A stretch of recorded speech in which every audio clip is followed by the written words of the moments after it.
Welcome to a special edition where we delve into one of East Asia's most sensitive territorial disputes. The conflict between China and Japan over a group of uninhabited islands, known as the Diaoyu Islands by China and the Senkaku Islands by Japan. This is more than just a fight over rocks in the ocean. It's a collision of history, a question of national identity, and a flashpoint with profound global implications.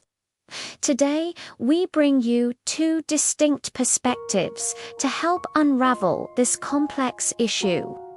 Representing the Chinese position is Li Mei, and arguing for the Japanese stance is Aiko Tanaka. Let's begin.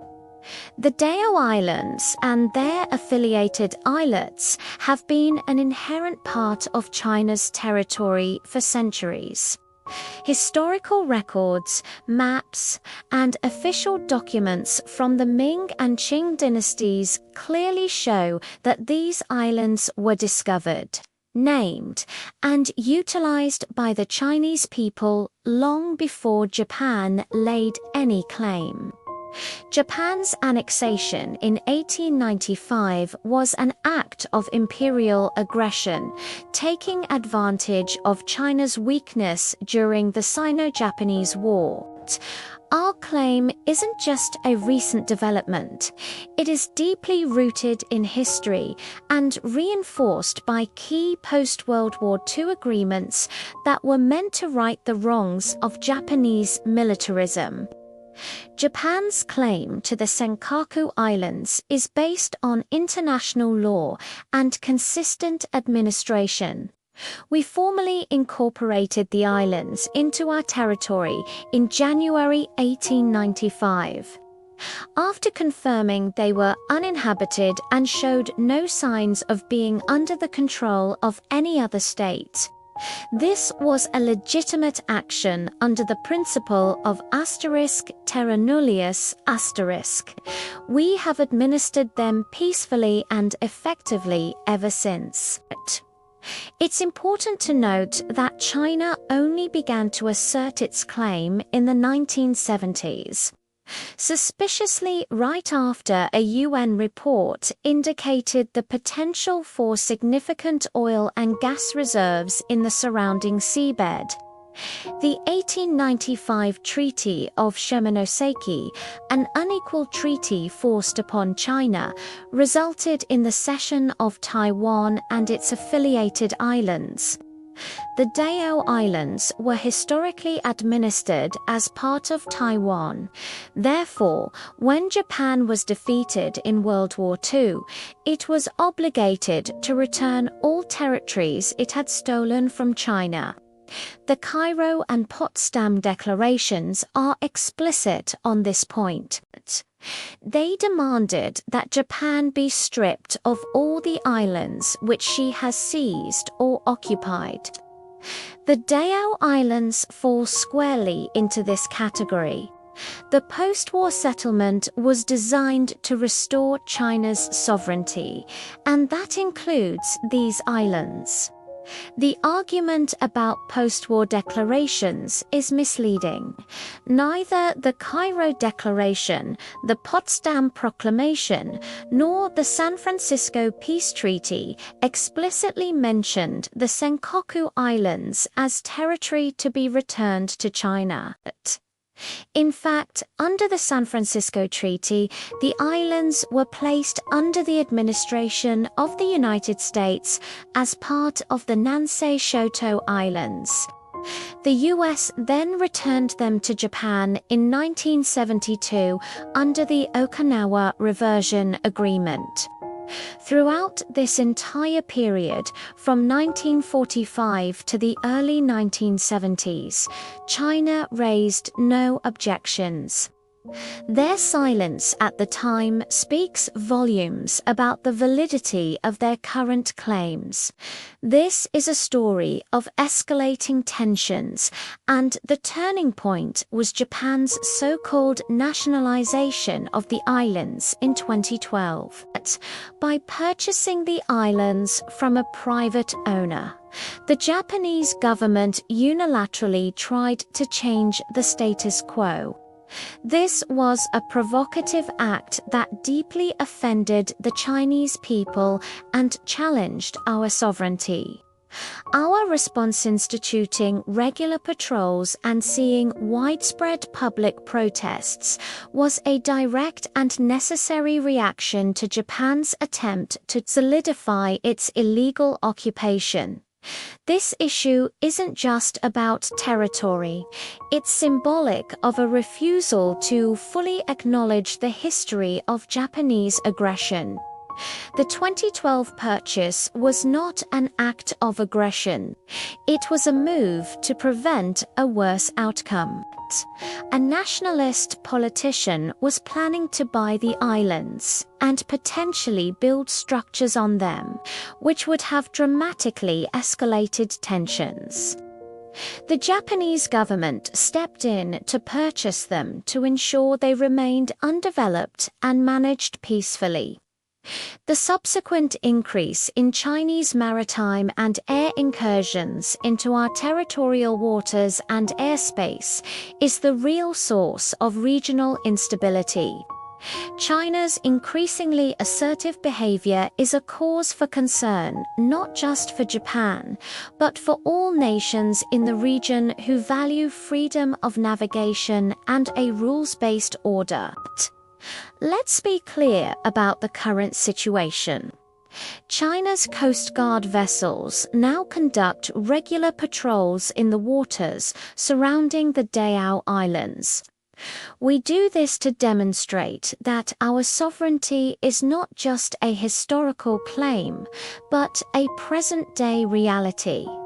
We are there to challenge Japan's unilateral control.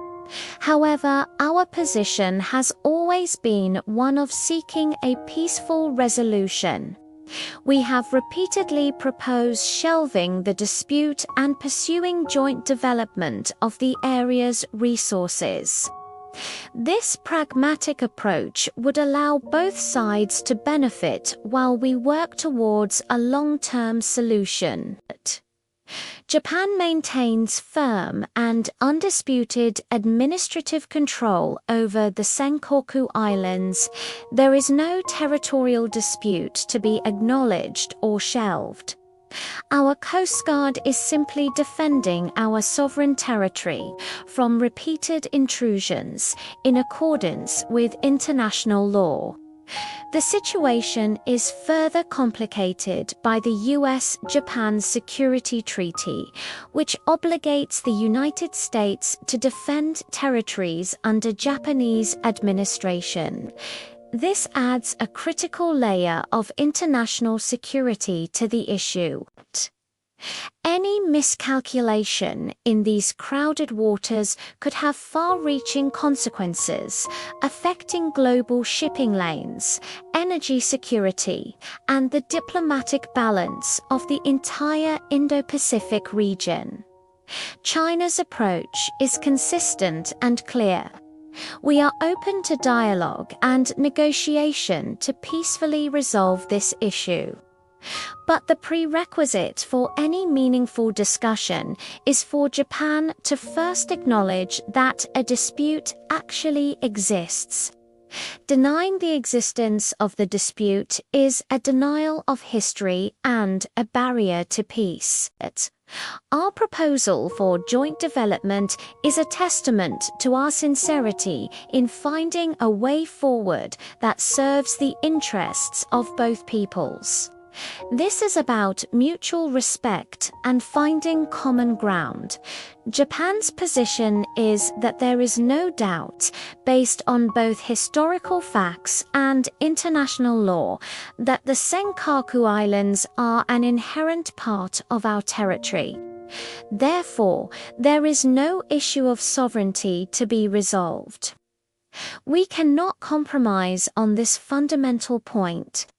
While dialogue is always welcome, it cannot be based on the false premise of a territorial dispute.